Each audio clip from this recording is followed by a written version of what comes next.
Oh, yes, people. We are in for a big, busy transfer window this summer. What's going on, everyone? Hope you're all good. Welcome back to the Magpie Channel TV. Eddie Howe's then off a defiant message this morning in his press conference. Finally, for a change, none of this beating around the bush or hiding behind things. Oh, I don't know how much we're going to spend. Don't know how much we can do this. Can't do that.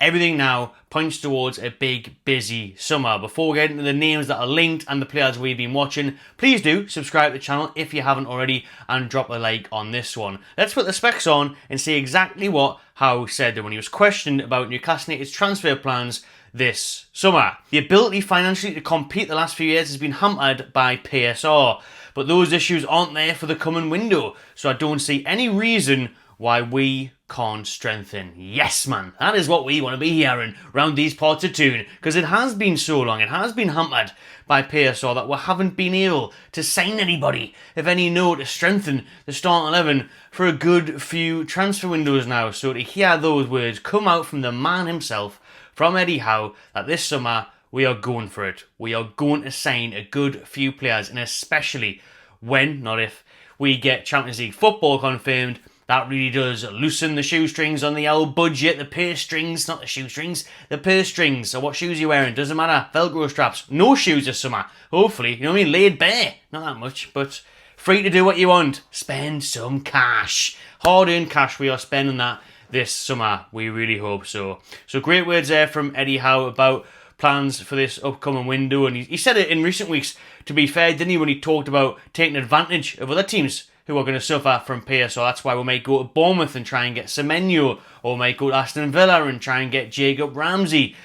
Well, we're now in such a good, strong position compared to this time last year when we were absolutely done in and had to sell Minter and Anderson. So it's good that we have now reversed those rules and we can crack on this summer and make some big signings. So who are those signings? I can hear you asking. Who are they, Matty? Well, a couple of them won the title, weren't they? We know we've been after a goalkeeper for a while now. You know, Nick Pope, brilliant shot stopper. Credit to him. The game against Chelsea last week, 2 massive saves, especially the Marc Cucurella stop. That was tremendous.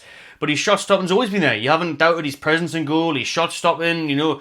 Everything's good, really, apart from his modern day stuff. And the way Eddie Howe plays, the way everybody wants to play now, is that you need a goalkeeper who's comfortable with the feet. And Nick Pope's kicking like he's got flip-flops on. Do you know what I mean? He thinks he's at the beach every day of the year. It might be nice today, Nick, but you're not down Whitley Bay. You're at St James's Park, in the box, pick someone out. Not someone out in Rosette either. You know what I mean? Booting it in the East Stand every time. So we don't need that anymore. We do need an upgrade, to be fair. I think Pope has been a quality signing. And a lot of people always talk about your Burns and obviously your Axie Gordons and stuff. But Nick Pope, for 12 million quid, for a few years now, has been brilliant. But you also, even if you want to keep Pope in the team, we need better backup. Because obviously, Vlachodimos, Odysseas, who cares what his name is? He's never even here. So you know, that was a waste of time, waste of money, all to get around FFP and PSR.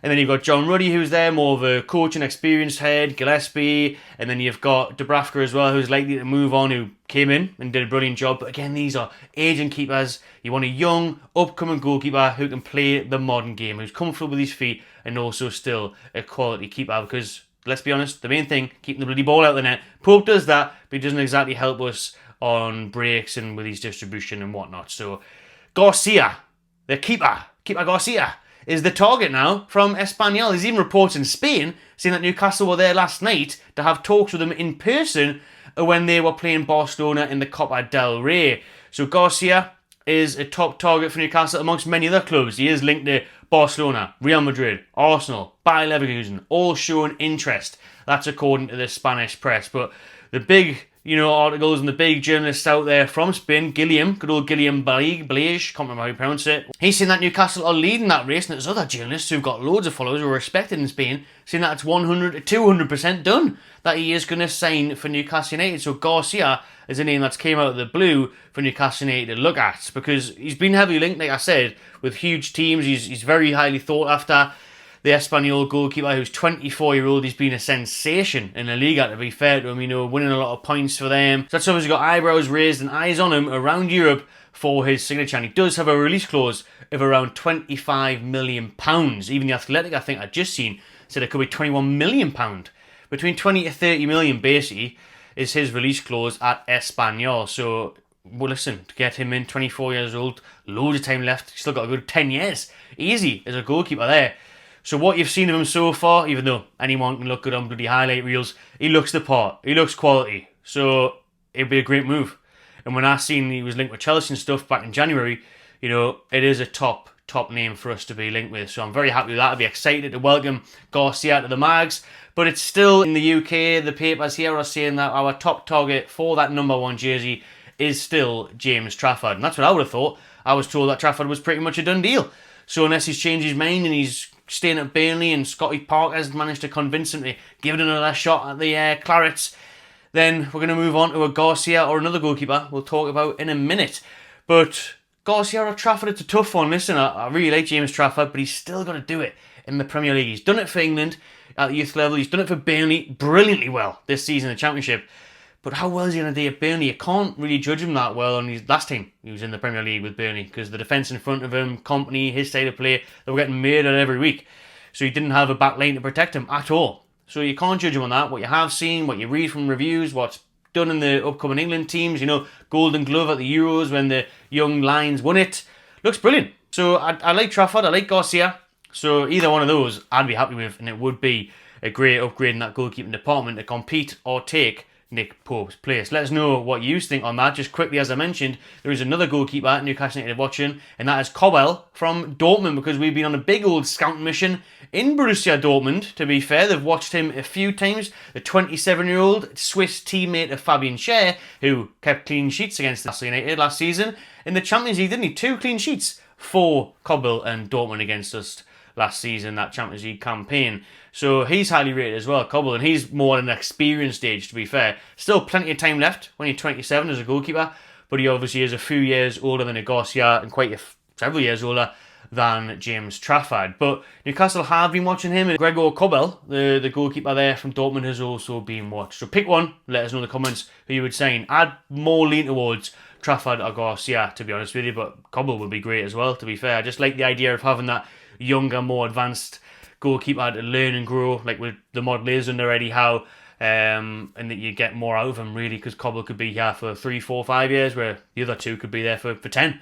So, yeah, of what I've seen, I like them, but Kobel, 2 clean sheets against us last year, and plenty of clean sheets for Dortmund, until this season, really, because Dortmund have struggled, and now he is going to be available, like the other player we're just about to talk about, if they don't get Champions League qualification. So that leads us on to the other player, who is winger Jamie Gittens. Now, he is a tremendous talent. England under-21s winger. I've got the information up on him here, that Newcastle have been scouting him heavily. The England under-21 stars scored 12 times for Dortmund this season from 34 starts, and he has a release clause of 50 million. But hold on a minute, I know people are thinking, 50 million, what? Goes down, lads and lasses, it goes down. So if Dortmund don't get that Champions League qualification, as I mentioned, he is then going to be available for around 30 to 40 million max. So that is going to be a steal. That's another bargain in the making. That I can see it now. We'll get Gittens for 35 million, let's say, a nice round figure on that one. 2 years' time, everyone else is linked with him. Arsenal, all the rest of them, they'll be wanting to sign him, and I'll be doing videos saying he's worth 100 million. I can see it now, and I can see it now. It's coming. So that's the way that'll go, I think. I think he'll kick on massively. And again, just like the stuff with Trafford, anybody that's young, basically, even though they're not young, look at Burnham Murphy, Eddie Howe and these coaching staff can massively develop them and improve them. So imagine Gittens is like the dream for Eddie Howe to work with, really, isn't he? Now, he's showing it, he's doing it, but there's that next level. And how Tyndall, Jones and the rest of them can take him there. So yeah, Gittens is versatile as well. The 20-year-old can play on both wings as well as in behind a striker. So Newcastle are battling off the likes of Chelsea and Arsenal, who are also linked with Gittens. And he's a top player. Listen, very exciting young player who's well thought of in world football. He's one of them ones who will be on a lot of the lists of stars to watch and upcoming players who are pretty much at that level now and can become the next big thing. So Gittens will be class, man. I'd love Gittens. Gittens will be a brilliant, exciting player. He would tick those boxes for a winger, and it'd probably obviously be a lot cheaper than if you're going for an Mbumo or anybody from the Premier League, to be honest with you, because everyone will be wanting silly figures. But those are 2 names that have been linked to Newcastle today. Well, 3 including Cobble. All have been watched, studied and scouted by Newcastle United ahead of what's meant to be a busy, big transfer summer ahead. I can't wait for it. And this is the place to be for it, everyone. We're bringing you live daily videos throughout the transfer window, all sorts of updates. So make sure you smash a like and subscribe to the Magpie Channel TV. And drop your comments below on all the names that are being linked in this video. We'll be back over the weekend, maybe tomorrow, maybe not, to look at the Arsenal game. Depends if any other bits come out and what's happening. But we'll definitely obviously be back for that Arsenal match reaction on Sunday. A game which could see the Toon go second. Now, there's actually games tonight where they don't really matter because everyone's thinking Spurs and Man U. I'm going to hope in hell against Chelsea and Villa, which they probably haven't away from home, the crap seasons that they're having. So I think we'll just not even bother talking about what could happen there, because Newcastle could actually get Champions League qualification, depending on results tonight. Very unlikely. Focus on ourselves.